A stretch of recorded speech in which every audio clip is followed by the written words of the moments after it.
Mesdames, Messieurs, bonsoir, bienvenue sur Vox Africa, bienvenue dans ce focus spécial. Nous recevons aujourd'hui un chercheur et un capitaine d'industrie, c'est le docteur Paul Fokam. Docteur Paul Fokam, bonsoir et merci d'être sur le plateau de Vox Africa. Bonsoir Gilles, ou bonjour. Voilà, comme vous voulez. Merci d'avoir accepté notre invitation. Vous êtes très rare dans les médias, votre parole est extrêmement rare. Je suis très rare dans les médias, d'abord parce que je n'aime pas les médias, je n'aime pas beaucoup les journalistes parce qu'ils détournent les pensées, mais aussi c'est surtout parce que, en fait, je n'ai rien à dire dans les médias. Non, peut-être parce que vous préférez écrire. Parce que si vous êtes rare dans les médias, vous êtes très prolixe dans les livres. Vous en avez aujourd'hui plusieurs ouvrages et le dernier, Deux capitaines d'industrie se racontent, que vous avez commis avec votre ami et frère, comme vous le dites, et grand frère, Gervais Kofi Diondo. J'aime écrire parce que les écrits laissent des traces et permettent aux générations futures de se ressourcer, d'apprendre de nos erreurs, d'apprendre de nos pensées et surtout de refaire un autre futur plus exaltant et plus sérieux. D'accord. Alors, de l'entrepreneur africain face au défi d'exister, qui est votre tout premier ouvrage, si je ne m'abuse, en passant par celui qui a été le plus médiatisé, le plus connu, et si l'Afrique se réveillait, quelle est, selon vous, la différence entre ces livres-là et ce dernier que vous venez de commettre? L'élément important que j'apporte, c'est l'entrepreneur africain face au défi d'exister. J'avais un but essentiel de montrer à l'entrepreneur africain qu'il a encore beaucoup de batailles à faire pour gagner le combat. Et si l'Afrique se réveillait avait un but plus didactique pour dire attention, nous Africains, nous sommes dans un coma inexplicable. Et il est important qu'aujourd'hui, on pense à se réveiller pour compter dans ce monde. Aujourd'hui, je suis en train, et nous sommes en train, avec mon grand frère Kofi Diondo, de permettre aux jeunes générations africaines de savoir que le champ économique est un champ de bataille et qu'il faut les mener toutes pour être capable de... Le mot le plus intéressant aujourd'hui, c'est émerger. Parce que la plupart du temps aujourd'hui, tout le monde parle d'émergence. Donc, pour pouvoir émerger. D'accord. Voilà. Est-ce que vous pouvez dire que ce livre que vous avez fait avec Gervais Kofi Diondo, qui, je le rappelle, est le cofondateur de la banque panafricaine Ecobank et de la compagnie aérienne Askai, est-ce que c'est une sorte de testament que vous décidez de laisser aux jeunes générations qui voudraient, comme vous, investir le milieu de l'industrie et le milieu économique de manière générale? Que ce soit moi-même, comme mon grand frère Kofi Diondo, 200 pages ne peut pas être notre testament quand même. Et peut-être une synthèse. Même pas une synthèse. Parce que ce qu'on a donné là, c'était des armes de combat. Et non pas aux jeunes générations, et non pas un testament. Parce qu'un testament, c'est quand même un peu plus sérieux, un peu plus dur, un peu plus costaud. Donc on peut attendre quelque chose de plus costaud dans le futur de vous? Il faudrait bien que... Si des journalistes comme vous décident de nous aider à le faire rapidement, mais pour le grand frère Kofi Diondo, il a écrit un beau livre sur son parcours. Qui est déjà un début, qui est déjà un début de testament. Je dis bien un début de testament. Donc il y a encore à faire certainement. Il y a beaucoup à faire, enfin, de ce qu'il a vécu, de ce qu'il va encore vivre. D'accord. Avant d'entrer dans le fond du livre, pourquoi justement Gervais Kofi Diondo?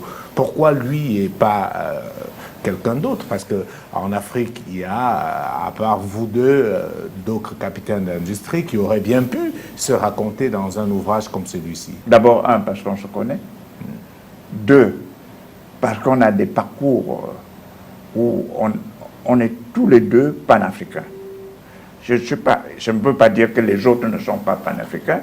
Non, c'est qu'on est tous les deux panafricains. On a commencé les réveils presque aux mêmes années, 86-87.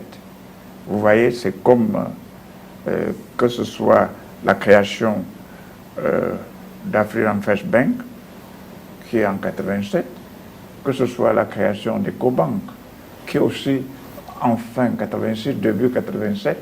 Vous voyez, on a beaucoup de choses et dont les objectifs étaient les mêmes, permettre à l'Afrique de se faire une place sur l'échiquier mondial, et commençant par un échiquier africain.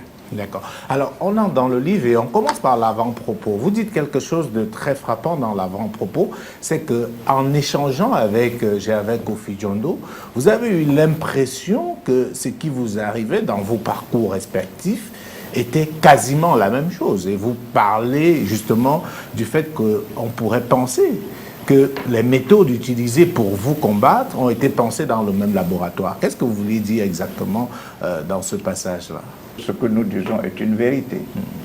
Mais ce que je veux observer, c'est malheureusement que, effectivement, les difficultés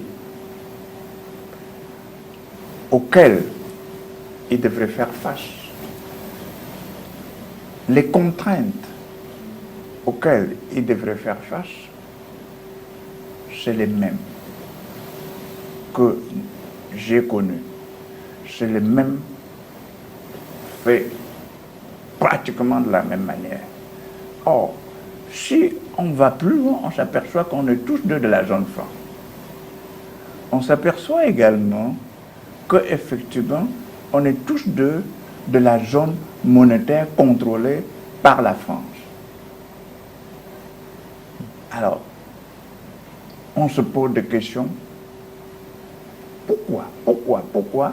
Mais nous n'avons pas de réponse. Non, vous avez quelques éléments de réponse que vous donnez dans le livre. Ah, je ne sais pas, mais même jusqu'aujourd'hui, je me pose des questions et je n'ai pas encore de réponse. On va certainement y revenir. Vous êtes quelqu'un réputé très pudique. Vous parlez très peu de vous. On a du mal à vous tirer les verres du nez, notamment dans ce qui caractérise votre combat au quotidien.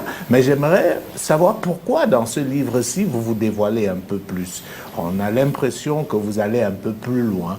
Vous parlez par exemple d'African First Bank, de ses débuts, des difficultés que vous avez rencontrées pour fonder cette banque. Pourquoi ce changement de paradigme dans ce livre? Bon, je n'ai pas fait de changement. D'abord, vous avez dit que j'ai des difficultés à parler de moi. Là, je ne parle pas de moi. Je parle d'une institution. Mais dont vous êtes l'initiateur. Dont je suis l'initiateur, donc ce n'est pas de moi, c'est de l'institution que je parle. Si c'est encore de moi, je me ferai un peu de... Je ne sais pas quoi dire. Donc, lorsque je parle de l'institution, c'est pour que, en fait, on se rend compte que c'est une institution, que l'institution n'appartient à personne, ou plutôt à toute la communauté. Deux, que les difficultés que l'institution peut rencontrer sont des difficultés non pas de l'individu, mais de toute la communauté. Trois, enfin, qu'on prenne conscience que la destruction d'une institution entraîne ipso facto la destruction de tout un pan de la vie socio-économique, soit d'un pays, soit d'un continent, ou pourquoi pas, ça peut avoir une influence dans le monde. Dans le monde, justement. Alors, pour sortir de cette question, pourquoi vous avez du mal à parler de vous? Est-ce que c'est quelque chose de personnel? Parce que je fais une différence quand on lit le livre. J'ai l'impression que Gervais Kofi-Diondo, par exemple, il se lâche plus que vous. Il parle de son enfance, il donne quand même des informations un peu intimes. Mais vous, c'est très plat. Pourquoi justement on a du mal? Je n'ai aucune difficulté à parler de moi. Mais on le voit rarement. Sauf que non, je m'excuse. Je n'ai aucune difficulté à parler de moi. Si vous voulez me poser une question sur moi, je vais vous répondre. Mais seulement, je ne suis pas. Mais je ne sais pas pourquoi. Et puis, c'est culturel. Je ne sais pas pourquoi on doit parler de soi, Sauf si c'est nécessaire. Si vous me posez une question, mais vous dites, j'ai l'habitude de dire, je suis né et grandi d'une famille très pauvre, très pauvre. D'accord? Ça, je parle de moi. Est-ce que c'est ça qui vous a donné l'envie, justement, de vous battre contre la pauvreté? Parce que c'est votre cheval de bataille. Est-ce que vous pensez que votre thèse, d'ailleurs, de doctorat, vous le faites, justement, vous essayez de trouver un mécanisme pour réduire la pauvreté? Est-ce que vous pensez qu'il y a un lien entre cette enfance très difficile et ce que vous avez voulu faire une fois que vous êtes engagé dans la vie professionnelle? Oui, un lien fondamental.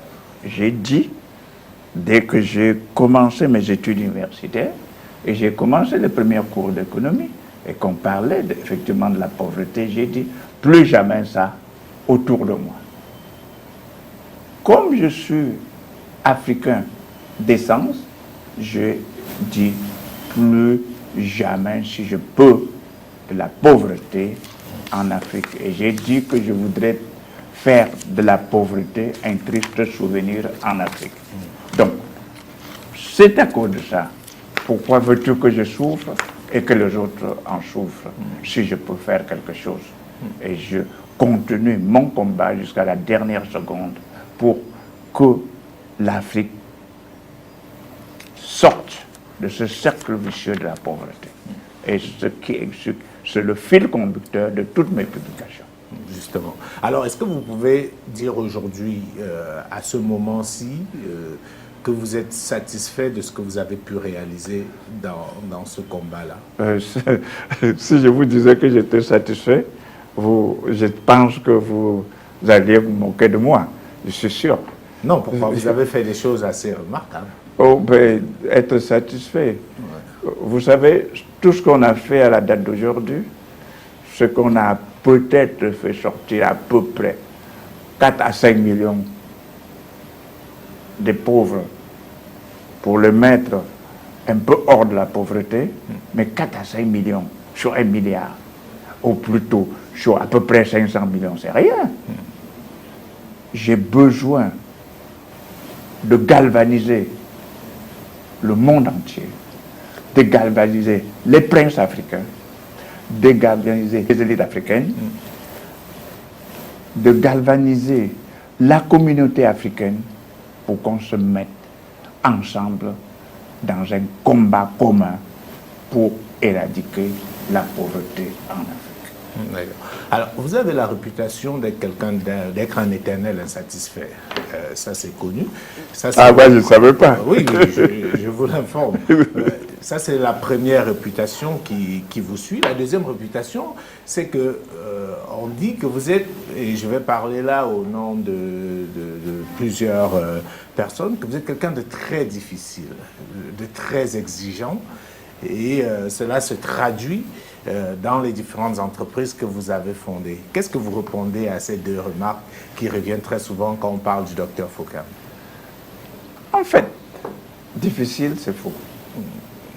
Je ne suis pas difficile. Je suis un homme très facile. Exigeant, c'est vrai. Bon, l'exigence est la première pièce maîtresse de la réussite. Donc, si vous traduisez l'exigence par difficile, alors dans ce cas, je peux dire c'est oui. Mais ça ne peut pas être ce que je suis. Je suis très exigeant parce qu'en fait, et je recommande à toute personne, et surtout à tout parent, d'être extrêmement exigeant. Parce que l'exigence conduit nécessairement à...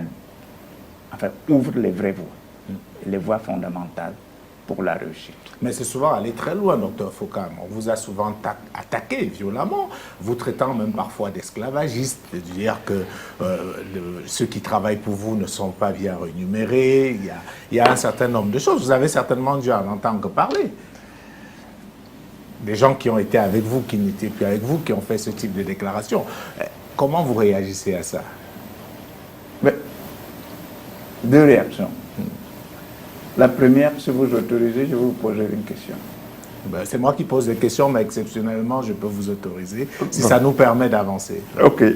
Ma question, c'est, est-ce que vous avez déjà vu quelqu'un qui a un revenu suffisant dans le monde? Oui, je pense qu'il y en a quand même. Je ne connais pense pas pas que Neymar peut se plaindre de son revenu. Il a 3 millions d'euros de salaire mensuel. S'il se plaint, ce serait... Ce que vous ne savez pas, c'est que chaque fois qu'il y a renouvellement de contrat, Neymar demande une évaluation. Une évaluation. Donc il n'est pas satisfait. Ouais. Et si on était satisfait, il fallait s'arrêter. Commençons par là. Ça, c'est pour analyser l'individu. Qu'il dise qu'il n'est pas satisfait, c'est bien. C'est normal. C'est même ce que je veux. Qu'il soit toujours insatisfait. Oui, pour pouvoir continuer plus loin, pour chercher l'optimum que je pense qu'il pourra trouver. J'espère. Maintenant, je viens sur le volet me tarser d'esclavagisme. Bon, moi je n'ai pas envie souvent de discuter de cette question parce qu'en fait, c'est une question qui sort des personnes peu éduquées, qui ne s'interrogent pas eux-mêmes. Parce que comment veux-tu qu'une personne peut être taxée d'esclavagiste? Qu'une personne décide que lui-même, parce que s'il me taxe d'esclavagiste, c'est qu'il est esclave. Et si cette personne est esclave, ça veut dire qu'il a décidé lui-même d'être esclave. Puisque si c'était un employé, il a dû faire une demande. Après la demande, il y a eu acceptation. Après l'entretien. Après, il y a eu un contrat de travail. Après ce contrat de travail, il a aussi, encore une fois de plus, accepté de travailler. Et tous les jours, il quitte chez lui pour venir. Alors, je veux bien savoir si c'est moi qui suis derrière lui. Ou alors, il est dans une prison où il a la clé et il refuse de sortir. Parfois, auquel cas, on ne peut pas m'accuser. Parfois, les gens n'ont pas le choix. Trouver déjà un emploi en soi, ce n'est pas évident. Ah bon, donc, dans ce cas, c'est moi qui l'exploite. Si j'ai pu lui donner du travail, et s'il n'a pas pu me dire merci de lui avoir donné le travail et qu'il me tarde d'esclavagiste, alors il y a un problème. D'accord. En tout cas, sortons de là. Je voulais cette petite parenthèse pour revenir quand même, parce que c'est pas souvent qu'on vous a. Je voudrais, pour entrer dans le livre, utiliser une expression, une sorte de comparaison que vous avez eu à faire d'emblée dans ce livre. Vous dites que, généralement, dans les autres pays, notamment en Occident, quand un entrepreneur entreprend des choses, on fait tout pour qu'il réussisse. Alors qu'en Afrique, c'est le contraire. Quand un entrepreneur se met à faire des choses, on a l'impression qu'on fait tout pour qu'il échoue. Expliquez-nous ça, Dr. Foucault. Non, c'est assez simple. Vraiment, je vais aller dans des explications. Vous avez vu, dans tous les pays occidentaux, y compris la France, où nous sommes, les États-Unis, toutes les entreprises, il y a toutes les incitations, il y a tous les supports de la puissance publique. Même quand une entreprise veut faire faillite, même quand il y a jonction entre deux entreprises, forcément, l'État intervient pour pouvoir sauver l'entreprise. Pourquoi l'État sauve l'entreprise? Parce que elle est créatrice de richesse. Deuxièmement, elle emploie beaucoup de gens. Et enfin, parce que l'État est responsable à la fois de la protection de ces richesses et de l'emploi. Alors, qu'est-ce qui se passe en Afrique? Lorsque vous créez une entreprise, d'abord, tout le monde pense que ce n'est pas un bien commun, c'est un bien. Ce qui est déjà faux. Et donc, une mentalité d'exclusion. Deuxièmement, l'État oublie, dans la plupart du temps, que c'est l'entreprise qui est source de création de richesses et qui nourrit donc l'assiette fiscale. Plus il y a d'entreprises, plus l'assiette fiscale va grandir. Ça, c'est quelque chose qui n'est pas connu en Afrique. Ensuite, vous vous rendez compte, chaque fois qu'une entreprise a la moindre difficulté, soit difficulté fiscale, soit quelle difficulté, on dit on ferme. l'État est le premier à fermer. Ici, vous ne verrez pas l'État. On est en train de fermer une entreprise pour question d'impôt. On lui demande, est-ce qu'on peut le programmer sur un certain nombre de périodes? C'est la preuve évidente qu'on ne se rend pas compte de l'importance de l'entreprise dans l'environnement africain, dans l'environnement national, l'importance de l'entreprise dans la composition du patrimoine national. Je vais encore un peu plus loin pour vous dire, lorsque vous réussissez, lorsque vous avez la moindre difficulté, vous êtes abandonné à vous. Alors que l'entreprise, avec la difficulté, devrait être reprise d'une façon ou d'une autre par l'État, qui est d'abord actionnaire, par définition. Bien sûr. Ensuite, par toute la communauté qui y trouve son intérêt. Et on ne parlerait pas de cette histoire d'esclavagiste. N'est-ce pas? Donc, vous voyez, on a deux mentalités différentes. Ces deux mentalités différentes emportent des conséquences différentes. C'est, pour moi, l'explication fondamentale pour laquelle nous ne nous développons pas sur le plan économique. Parce qu'on ne vénère pas, parce qu'on ne protège pas, parce qu'on ne reconnaît pas, parce qu'on ne reconnaît pas le rôle de l'entreprise en tant qu'acteur principal de la chaîne économique. Alors, est-ce que sur ce plan-là, vous notez, est-ce que vous avez une sorte de frustration, justement, Dr Fokam, vis-à-vis de l'attitude, notamment des princes africains, de la plupart des chefs d'État? Parce qu'un élément toujours de comparaison, c'est qu'on a le sentiment qu'en France, ou dans les pays occidentaux de manière générale, parfois le chef de l'État se transforme en véritable VIP pour les entreprises. On les voit effectivement à tous les déplacements avoir des capitaines d'industrie, aller négocier. On a vu tous les efforts qui ont été faits par le président Hollande pour aider le groupe Dassault à vaincre ces fameux Rafales. En Afrique, on voit presque jamais ça. Il y a quelques pays qui font exception aujourd'hui, mais on voit presque jamais ça. Est-ce que vous, aujourd'hui, avec tout ce que vous avez accompli, vous ressentez cela un peu comme une sorte de frustration? Non. Non et non. Pourquoi? Parce qu'on ne peut pas confondre l'ignorance. Je pense que s'il savait faire, il l'aurait fait. Parce qu'il ne sait pas. Il faudrait peut-être que je me retrouve et que je puisse dire, peut-être qu'il faut trouver des voies et moyens pour expliquer, et c'est la raison de ce livre, justement, pour expliquer l'importance de l'entreprise dans la formation du patrimoine national. Qu'elle soit publique, qu'elle soit privée, qu'elle soit étrangère, tout ça là forme l'ensemble du patrimoine national. Et lorsque un prince aura compris ça, il va changer totalement d'attitude. Je n'ai donc pas de raison de me sentir frustré lorsque je n'ai pas d'abord suffisamment expliqué l'importance. D'accord. Merci beaucoup, Dr Fokam. Nous allons marquer un arrêt. Nous revenons dans la deuxième partie de cet entretien, de ce focus spécial, et nous allons parler de quelques éléments fondateurs contenus dans ce livre, et nous allons parler un peu d'actualité, notamment de la monnaie. Il y a plein d'Africains qui aimeraient vous écouter sur cette question-là. Madame, Monsieur, nous revenons dans un instant pour la suite de ce focus spécial. Bonjour, Monsieur Flao.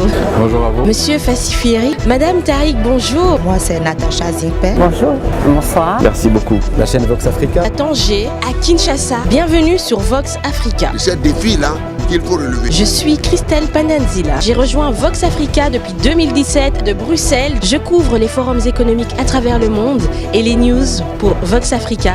Restez connectés car l'Afrique, c'est aussi sa diaspora.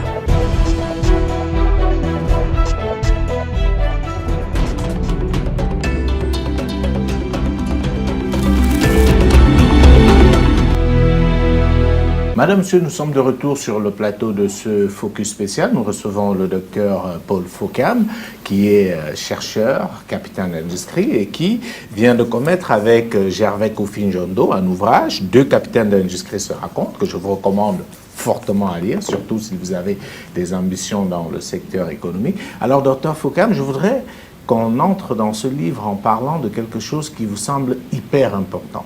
Vous appelez cela le droit à l'erreur. Qu'est-ce que le droit à l'erreur et en quoi est-ce important pour le continent africain? C'est presque un sujet tabou en Afrique. En Afrique, on considère qu'on ne doit pas commettre des erreurs. Or, c'est justement un problème de définition. Si on entend par erreur l'ensemble des connaissances pénibles et non pénibles qu'on a accumulées pendant une certaine période, il est bien entendu que l'erreur doit être valorisée. Alors, le problème fondamental, c'est quoi? Le problème fondamental, c'est que vous empêchez à un enfant, pour ne prendre que ça, vous empêchez à un enfant de toucher à un fil électrique. Vous avez raison. Sauf que vous pouvez atténuer sérieusement les effets de ce fil électrique et le faire toucher.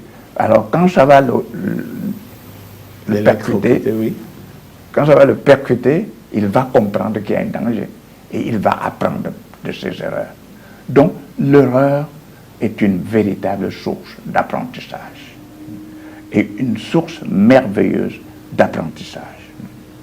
Maintenant, pourquoi je dis qu'on doit reconnaître aux Africains le droit à l'erreur? Surtout sur le champ économique. Parce que, en fait, sur un certain nombre de choses, on lui dit tu ne dois pas y toucher, tu n'as pas l'expérience, tu n'as rien. Comme si l'expérience est acquise de façon instantanée. L'expérience doit être acquise au fur et à mesure que vous commettez les erreurs. Bien sûr. Donc, si on vous prive la possibilité de commettre les erreurs, on vous prive la possibilité d'avoir l'expérience. Or, l'expérience doit être payée. Donc, vous voyez, on fait par exemple en Afrique des appels d'offres. Et on dit, il faut avoir minimum expérience de 10 ans. On oublie deux choses. La première, c'est que pour avoir l'expérience, il faut d'abord Commencer. commencer. Ouais. Deuxièmement, on peut acheter l'expérience. C'est-à-dire, on peut recruter les hommes qui ont de l'expérience et avec qui vous devrez aller. Deuxième incongruité, c'est qu'on dit généralement, il faut avoir l'expérience internationale. Oui. Et on tue comme ça dans ton pays. Ça veut dire, on oublie que l'expérience de ton pays vaut quelque chose, ou on refuse que l'expérience de ton pays ne vaut rien. D'un. Et de deux, comment tu vas commencer par avoir l'expérience internationale si tu n'as pas l'expérience dans ton pays? Comment est-ce que tu vas pouvoir grandir demain? Donc, tout ça, c'est l'ensemble des barrières qui empêchent à l'entrepreneur africain d'évoluer, qui empêchent aux fils et filles d'Afrique de pouvoir devenir ou de se sentir moins complexé et moins abandonné par la communauté et spécialement par les princes qui les gouvernent.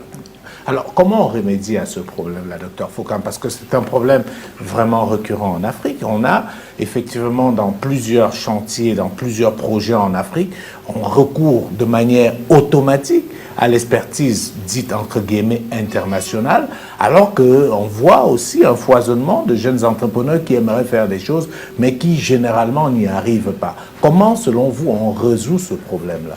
On résout ce problème, je ne sais pas même, enfin, je pense que c'est un problème d'ignorance. et qu'il faut que vous, les journalistes, vous communiquiez, que vous, les journalistes, vous portiez les messages que nous délivrons. Par exemple, je vous donne... quand tu vas aux États-Unis, quand tu n'as pas échoué au moins 2 ou 3 fois, on ne considère pas que tu es un grand homme. En Afrique, si tu as échoué une fois, vous êtes mis à l'écart. non. Ce n'est pas à l'écart. Vous êtes Considéré comme un paria. vous êtes considéré, merci beaucoup, vous êtes considéré comme un paria. Ce n'est pas sérieux. Le président de General Motors, un jour, il avait formé un jeune ingénieur. Un jour, il a commis une grosse bêtise qui a permis à General Motors de perdre plus de 20 millions de dollars. Et on lui a demandé de mettre cet ingénieur à la porte. Vous allez être surpris de sa réponse. Non. C'est le prix à payer pour sa formation. Je ne peux pas avoir payé ce prix Et le licencier. C'est le prix à payer pour sa formation. L'erreur qu'il a commise, c'est le prix à payer pour sa formation.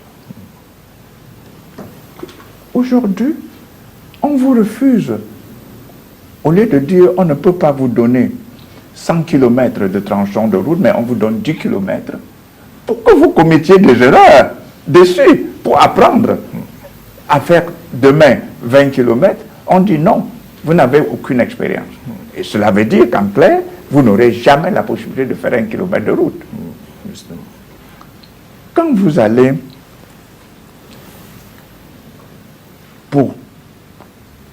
rapidement pour la crise de subprime, qu'est-ce qui s'est passé? Toutes les banques, toutes les institutions financières ont commis des erreurs grossières. Mais qu'est-ce qu'on a fait? L'État américain, l'État français, l'État allemand, ils ont mis de l'argent pour sauver.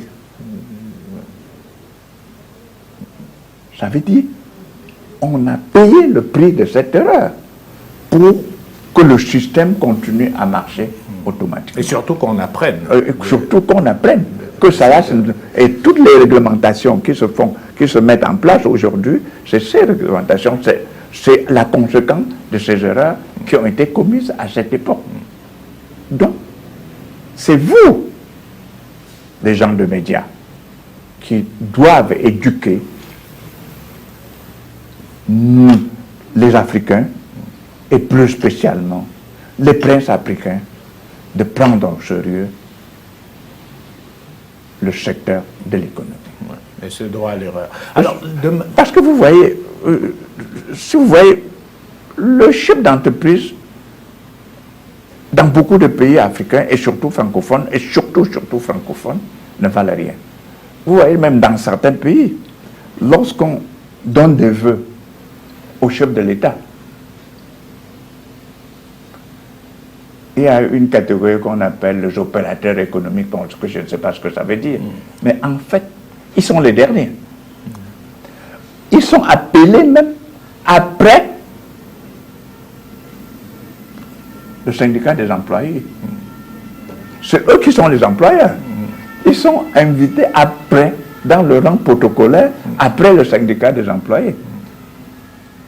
Cela témoigne de la considération qu'on leur apporte. Vous voyez bien que ce n'est pas sérieux. Vous avez fait allusion au fait que c'est de l'ignorance. Il faut continuer à former et à informer les Africains, notamment au sommet, par rapport à ces incongruités. Alors je voudrais rapidement, toujours sur ce droit d'erreur, relever quelque chose qui revient, et j'ai vu plein de jeunes, notamment sur les réseaux sociaux, poser la question.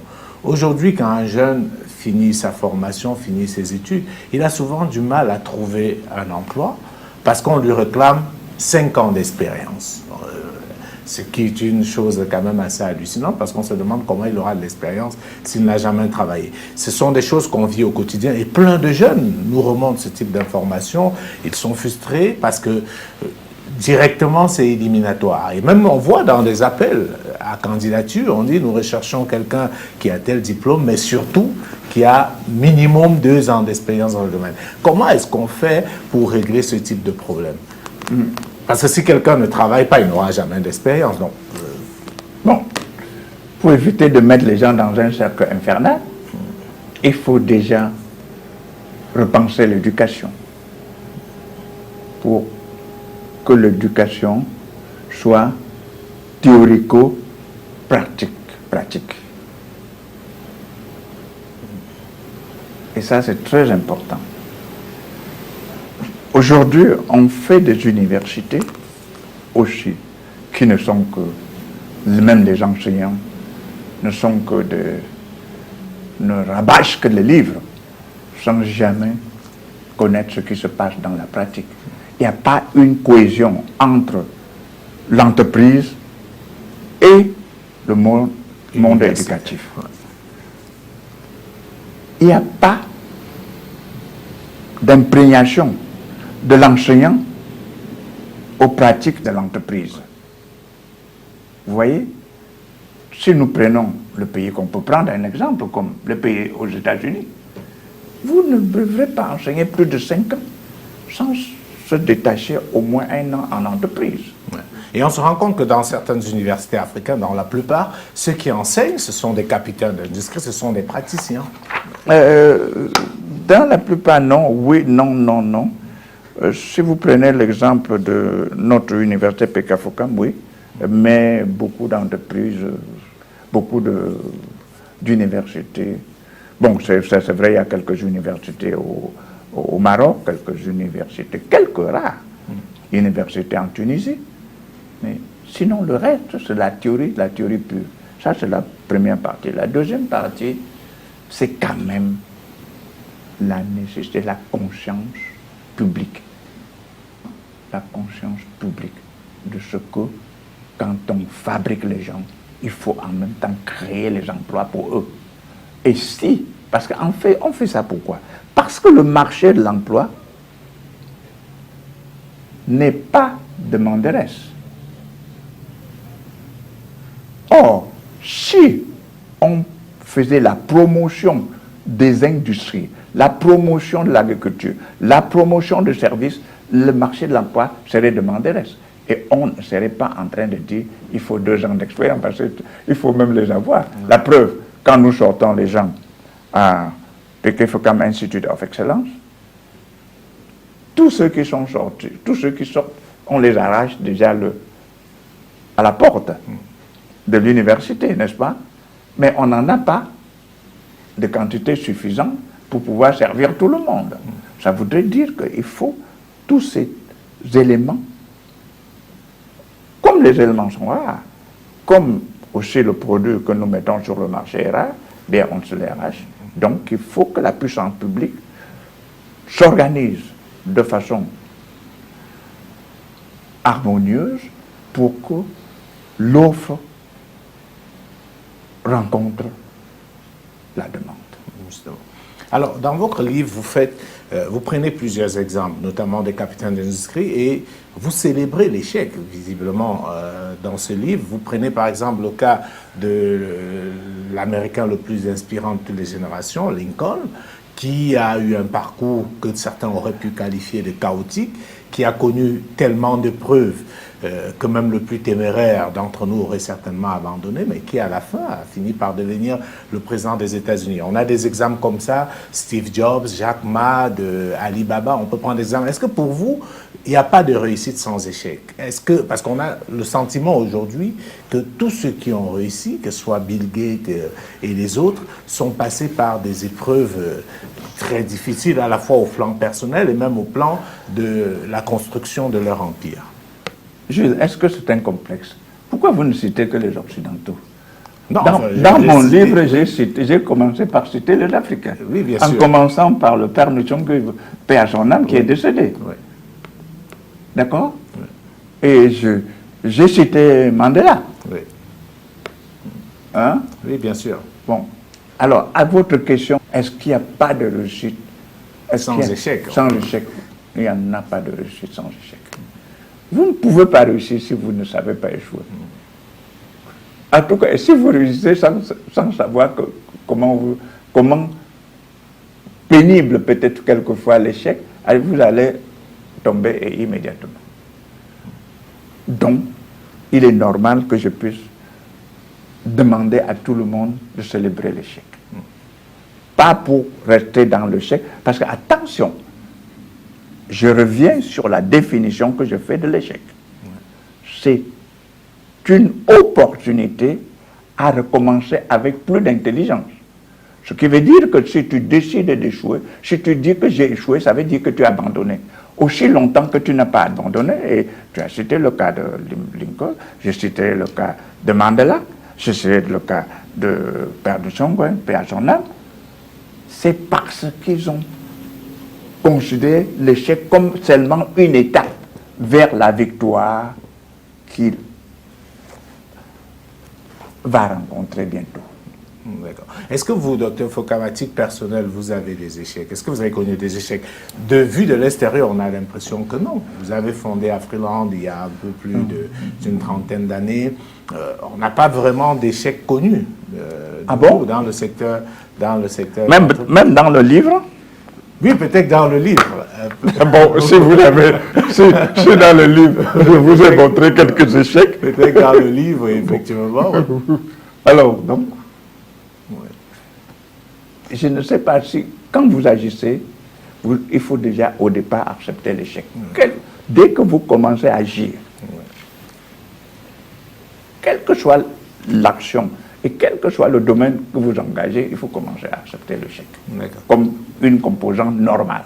Est-ce que vous pourrez nous dire aujourd'hui, dans votre parcours, quelles sont les erreurs que vous pensez avoir eu à commettre? Est-ce que vous avez commis des erreurs, Dr Fokam? Et si oui, est-ce que vous avez la possibilité de nous en citer une ou deux? J'ai commis beaucoup d'erreurs. Quelques exemples. La première, c'est d'avoir cru que, enfin, pas la première, celle que je considère un peu plus pénible, d'avoir cru qu'on peut faire quelque chose de très grand dans la zone franc. C'était une erreur? Une erreur. Parce que les pesanteurs sont trop nombreux pour pouvoir permettre l'éclosion. Une deuxième erreur, parmi les centaines de milliers, c'est de croire que je pouvais galvaniser mes compatriotes vers une possibilité d'être ensemble, pour grandir ensemble, pour réussir ensemble dans ce domaine de compétition. Est-ce que c'est une erreur à proprement parler, Dr Fokam, d'avoir Puisque cru je n'ai en pas vos réussi. compatriotes? Est-ce que vous avez abandonné? Ça veut dire que vous Je avez pas abandonné? encore. C'est pour ça que je parle de l'erreur. Je n'ai pas dit, j'ai pas dit l'abandon. Vous m'avez dit de citer quelques-unes. Oui. Là. Alors, il y a eu quelque chose qui s'est passé, notamment dans votre pays d'origine, le Cameroun. C'est le projet MC2, qui est un projet que vous avez porté à bout de bras, on sait qu'il vous tient à cœur, qui aujourd'hui est quasiment détruit au Cameroun. Est-ce que vous vivez ça comme un échec? Non, j'ai vu ça comme une étape vers une pensée, mais en fait, ça fait partie, quand je dis j'ai cru que je pouvais faire quelque chose dans la zone franc pour aider, vous voyez, c'est quand même un projet qui a déjà propulsé plus de 3 millions de personnes, qui a été détruit par un simple décret. Je dis décret, c'est un texte, je ne sais pas, je ne connais pas les différenciations, je ne suis pas juriste, qui a été détruit par un simple texte.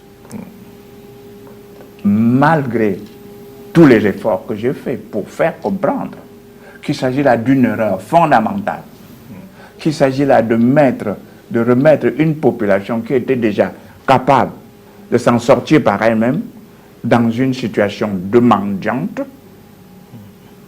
On ne m'a pas écouté. Mais ce n'est pas vous qui vous trompiez, parce que certains estiment que c'est vous qui n'avez pas la bonne lecture de la situation. C'est exact. Mais vous savez, entre deux personnes, il y a quelqu'un qui se trompe. Oui. Et si ce n'est pas eux, c'est moi. Oui. Donc, c'est après, c'est sur la pratique qu'on fait. Seulement, il y a une chose fondamentale qu'il faut signaler. C'est qu'en fait, dans le domaine de ce combat,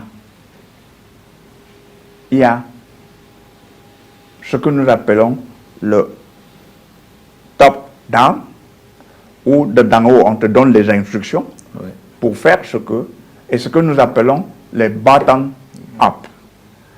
C'est-à-dire que c'est toi qui décides de ce que tu vas faire de ta vie. En haut, c'est quelqu'un qui décide de ce que tu vas faire de ta vie. Je reste tout à fait convaincu que c'est que lorsque je dis à quelqu'un que c'est lui qui décide de ce qu'il va faire de sa vie, que je crois que je suis en bon chemin. Et jusqu'ici, l'expérience en dehors du Cameroun, dans les autres pays, et nous sommes au moins dans 5 pays africains, me donne raison. L'expérience dans le monde, parce qu'en fait, n'oubliez pas que depuis le sommet mondial de la microfinance, j'ai toujours expliqué que le top-down est une erreur fondamentale. Et on voit dans le monde entier, aujourd'hui, que le top-down a échoué. Continue d'échouer. Que le bottom-up tient toujours debout. Et apporte des résultats. Et apporte de très bons résultats. Le Crédit Agricole en France, Raiffeisen. Oui. En Allemagne, etc. Les sociétés des jardins au Canada, c'est quand même des choses qui ont commencé en bas et qui ont refait les fédérations après, et chaque entité est restée indépendante, qui ont refait les fédérations après avoir obtenu leur solidité. Donc, je ne prétends pas que j'ai raison, je ne prétends pas qu'ils ont tort. L'avenir nous dira. Voilà, l'avenir nous dira. Alors, il ne nous reste plus beaucoup de temps. On a 2 points assez importants à évoquer. La justice. Dans le livre, vous parlez de la justice comme un caillou dans la chaussure de l'entrepreneur en Afrique. Pourquoi, Dr. Fouquet? Si vous me posez cette question, je ne risque pas, parce que vous êtes journaliste, vous le connaissez aussi. Oui, on dénonce beaucoup l'instrumentalisation de la justice dans le champ politique. On voit justement comment est-ce que certains hommes d'État africains instrumentalisent la justice pour mettre hors d'état de nuire les adversaires. Dans le champ économique, j'ai envie de dire, c'est plus subtil, c'est moins médiatisé. Mais là, dans le livre, effectivement, vous développez tout un chapitre sur le rapport entre la justice et le monde du business en Afrique. Parce qu'en fait, il n'y a pas business, il n'y a pas une vraie justice, il n'y a pas une très bonne justice. Parce qu'en fait, la justice a pour but de rétablir les équités. Alors, si une justice, tenez par exemple, au Cameroun, il faut 15 ans pour réaliser une hypothèque. En Côte d'Ivoire, il faut 1 an. Vous voyez, les deux économies évoluent en sens inverse, n'est-ce pas? L'économie ivoirienne monte. Ça ne veut pas dire que la justice est bonne, nécessairement. Ça veut au moins dire qu'il y a une différenciation. C'est peu dans quel pays? Oui, je crois qu'au Congo, la Banque centrale a décidé que celui qui commet une faute dans le système bancaire, il faut qu'il soit interdit par tout le système bancaire. Et si tu donnes le crédit à une personne qui a déjà des impayés dans l'autre, forcément, tu vas payer le crédit à la banque. Ça, c'est une décision de la Banque centrale. On vient de me dire d'ailleurs qu'il y a une... De la République démocratique du Congo. De la République démocratique du Congo. Oui. On vient de me dire d'ailleurs qu'il y a une loi au Cameroun que je salue, dans ce sens. Qu'il y a une loi au Cameroun dans ce sens. Je n'ai pas encore lu. Vous voyez, c'est la justice qui est l'élément. Or, justement, la justice est corrompue dans beaucoup de cas et donc donne des jugements biaisés, totalement biaisés. Oui, inapplicables. Et c'est ça le caillou. Là, l'entreprise ne peut pas avancer. Les banques ne seront pas solides. Vous voyez, par exemple, avant, pour ne citer que ça, avant au Cameroun, le titre foncier était inviolable, immuable. Aujourd'hui, on annule le titre foncier à bout de bras. Soit par la justice, soit par un acte administratif. C'est incongru. C'est inacceptable. Donc pour vous, il y a un besoin de refondation de la justice dans la plupart des pays africains pour arriver à permettre au secteur économique de s'émanciper. Oui. Alors, dans ce livre aussi, Dr Foka, mais on sortira par là, vous parlez de la monnaie. C'est une question centrale. On connaît tous le vieux débat sur le franc CFA. On a vu l'évolution dans la zone UEMOA du franc CFA à l'éco. La question que j'ai envie de vous poser, après avoir suivi toute cette actualité, est-ce qu'un pays a besoin d'une autorisation ou de quelque chose pour battre monnaie? Est-ce qu'il y a une autorisation qu'un pays devra avoir pour battre sa propre monnaie? Il faut d'abord savoir une chose, que la monnaie fait partie des éléments fondamentaux de la souveraineté nationale. Il y a 3 éléments fondamentaux. Il y a le drapeau, il y a l'hymne et la monnaie. Ce qui veut dire, pour qu'un pays dise que je suis indépendant, il faudra absolument qu'il ait les 3 attributs. 3 attributs. Et vous savez ce que c'est qu'un attribut. Il faut qu'il ait les 3 attributs. Lorsque vous n'avez que 2, vous n'êtes pas indépendant. Donc, je suppose avoir répondu à votre question en disant, tant qu'un pays n'a pas sa monnaie, il n'est pas indépendant.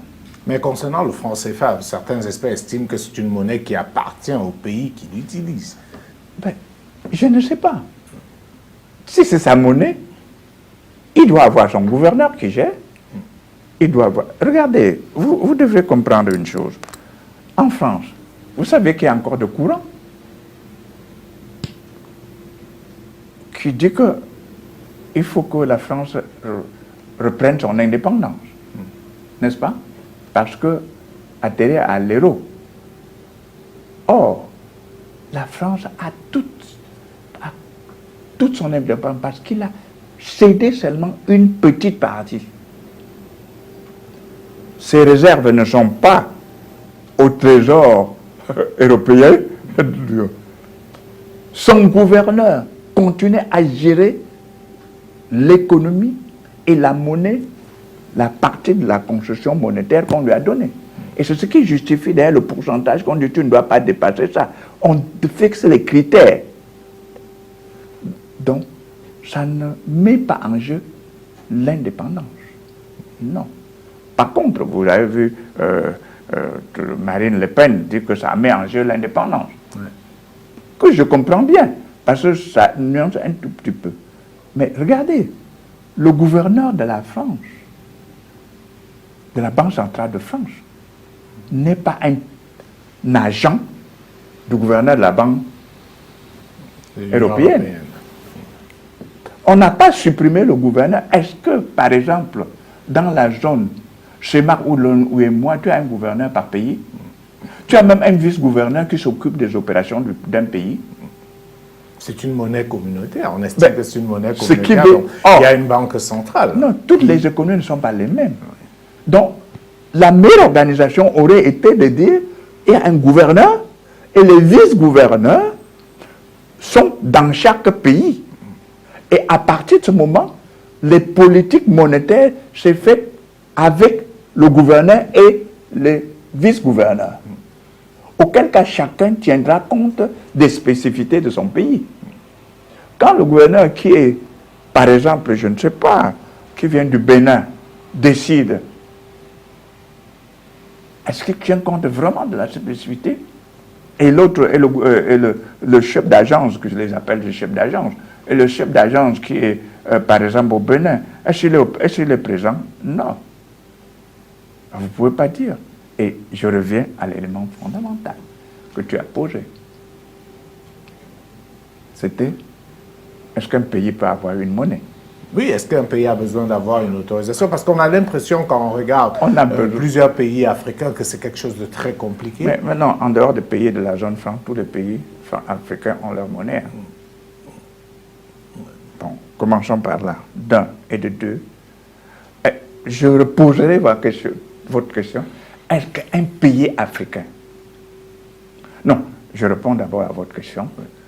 Oui, non, on n'a pas besoin d'autorisation. Et quelle que soit la dimension du pays, vous pouvez avoir une monnaie. C'est le cas du Singapour. C'est quand même une ville. Oui, mais c'est pas une ville comme les autres. Singapour, c'est un véritable centre d'affaires. C'est une des plus grandes places financières. Il a sa monnaie depuis le premier jour, où il n'y avait rien. N'oubliez pas. Et vous prenez tous les petits pays, comme Sao Tomé, Cap-Vert, Cabo-Verde, ils sont en monnaie. C'est des petites îles. C'est des petites îles. Alors, d'accord. Mais ça, c'était le premier volet de la question. Le deuxième volet, est-ce que les pays, 99% des pays africains, ont besoin, peuvent avoir leur monnaie? Ma réponse est oui, oui et oui. Est-ce que peuvent avoir une monnaie solide? Ma réponse est oui, oui et oui. D'accord. Alors, docteur, une rapide réaction par rapport à l'évolution du CFA à l'éco en zone UEMOA. Beaucoup de gens ont salué cela comme une grande avancée. La France est visiblement mise à l'écart dans cette nouvelle monnaie communautaire. Quelle est votre réaction par rapport à ça? Les pays africains peuvent créer effectivement, comme j'ai dit, 99%, est-ce que les pays africains peuvent créer de la monnaie? Oui, une monnaie qui soit acceptée au plan international, par exemple. Oui. Est-ce que ça, c'est possible? Parce que vous citez des pays qui ont des monnaies, mais quand on prend juste l'exemple même du franc CFA, c'est une monnaie, une fois que vous êtes sorti de la zone franc, personne ne la reconnaît. À plus forte raison, la monnaie d'un pays comme Sao Tomé et Principe ou comme le Cap-Vert. Est-ce qu'aujourd'hui, les pays africains peuvent avoir une monnaie reconnue sur le plan international? C'est le pays le mieux placé. Les pays africains sont les pays les mieux placés pour avoir une monnaie reconnue sur le plan international. Expliquez-nous ça. Bon, voilà. D'abord, il faut reconnaître qu'au début, la monnaie était essentiellement basée sur l'or. La monnaie papier n'est revenue que plus tard. Et c'est parce que les économistes, les politiques ont décidé, c'était d'abord les Américains, aussi parce que De Gaulle leur a dit, si vous vous amusez, je vais vous demander de l'or en remplacement des dollars que j'ai dans mes caisses. Et le chef d'État américain a dit, ok, désormais, ce n'est plus posé sur le dollar, ça sera seulement le papier. Oh, qu'est-ce qui se passe? Presque 90% des pays africains ont de l'or. Ils ont des diamants. Ça veut dire quoi? Ça veut dire qu'au lieu d'aller à la fiction économique qu'on a aujourd'hui pour remplacer la monnaie, ils peuvent stocker de l'or dans leur banque centrale et créer de la monnaie basée sur ça, et tout le monde va courir. Mieux, ils ont même des diamants. Pourquoi Or, on leur dit, vendez-nous de l'or, pour qu'on aille stocker dans les banques centrales des autres pays, pour consolider leur monnaie. Pourquoi je vends de l'or alors que je peux le stocker et créer de papier? Pour dire, si vous voulez, vous remplacez ce papier par l'or qui est dans mes... Vous voyez que nous avons un problème tout simplement de réflexion intellectuelle. Mais enfin, on a du mal à croire, docteur Foucault, que parmi tous les brillants Africains qu'on connaît aujourd'hui, personne ne comprend ce que vous êtes en train de dire, parce que ça semble tomber sur le sens. Vous voulez dire que je suis un Africain? Vous voulez dire que je ne suis pas un Africain? Non, je ne vous ferai pas ce procès. Mais est-ce que les enjeux ne sont pas ailleurs, docteur? Nous en parlons. Nous en parlons. Tout le monde est conscient. Et on n'a même pas besoin de parler. Et c'est une évidence. Nous avons de l'or. Nous avons des diamants. Nous avons même des métaux précieux qu'on vient chercher tous les jours pour construire les usines, pour fabriquer les téléphones et tout ça. Mettons-les dans les magasins. Et dites, si vous avez besoin de ça, si le jour où vous avez besoin, vous venez chercher notre papier que nous émettons. Et c'est ça le papier qui circule, basé sur l'or. Mais monsieur, on aura une monnaie la plus solide du monde. Et tout le monde va courir. Il faut simplement que vous les journalistes, vous portez les messages des intellectuels. C'est ce que nous essayons de faire ici à Vox Africa. Mais ça ne suffira pas. Il faut que vous fassiez le plus souvent. Chacun fera sa part. Il faut que vous fassiez. Nous, on ne peut pas être dans les médias comme vous, mais il faut que vous portez. Il faut que les gens comme vous acceptez plus souvent de venir dans les médias. Non, pas plus souvent. Parce que quand nous vous donnons déjà, vous pouvez faire les recherches pour savoir si ce que vous ajoutez. En tout cas, il ne nous reste plus assez de temps. Je vous donne un peu de temps pour terminer, parce que c'est un sujet d'actualité. Oui. Le passage du CFA à l'éco, une évolution, une régression, une stagnation, des avis s'opposent là-dessus. Mon avis est simple. C'est blanc, bonnet, bonnet blanc. Ça veut dire que pour vous, rien n'a changé? Non. Pourtant, la France ne va plus siéger au conseil d'administration. Pourtant, une grande partie des réserves ne sera plus logée à la Banque de France. Et la seule chose qui reste, c'est la garantie. Mais justement, et c'est là le problème. Qu'est-ce qui est mis dans la garantie? Est-ce que j'ai besoin absolument de siéger pour dire qu'avec ma garantie, vous devez appliquer ABC? Mais il faut bien garantir la parité de la monnaie. On garantit quoi? Je viens de vous expliquer, mon cher. Je vous dis que je n'ai pas besoin de cette garantie, puisque j'ai les éléments de ma garantie moi-même. J'ai besoin pourquoi? J'ai de l'or, j'ai le diamant, j'ai le cobalt, j'ai tout. Mais c'est pour la stabilité, comme nous disent les experts. Il faut bien que... le franc CFA est une monnaie stable. Ça permet de limiter les risques d'inflation. Donc aujourd'hui... Mais les gouverneurs de la Banque centrale sont là pour ça. Je m'excuse. Je ne sais pas. Vous êtes vraiment ce que j'ai appelé dans une de mes publications un mendiant assis sur une mine d'or. C'est plutôt la France qui devrait venir vous demander la garantie, en fait. Parce que vous avez de l'or, elle n'a pas. Vous avez du diamant, elle n'a pas. Pour garantir sa monnaie. La garantie de la monnaie par l'économie, par la valeur de l'économie, c'est une fiction. C'est comme en bourse. Quand tu as une entreprise qui est cotée en bourse, n'est-ce pas? Il suffit que tel chef d'État externue pour que ça tombe, n'est-ce pas? Mais s'il y a une crise dans un pays, dans un autre, c'est une fiction, ça tombe, la monnaie tombe. Alors que si j'ai de l'or, ce n'est pas une fiction, c'est une réalité. Cher Jules. Merci beaucoup, M. Foucault. Merci en tout cas d'avoir accepté de venir partager ces moments avec nous, d'échanger avec nous sur ces questions d'actualité. Je rappelle que le prétexte, parce qu'il a fallu ce prétexte pour vous avoir sur ce plateau, c'est bien ce livre, Deux capitaines d'industrie se racontent, Paul Fokam et Gervais Kofi-Diondo, un livre que je recommande vivement parce qu'il est rempli de beaucoup d'enseignements. Merci à tous de nous avoir suivis. Prenons rendez-vous très prochainement sur Vox Africa pour une autre émission. D'ici là, portez-vous bien.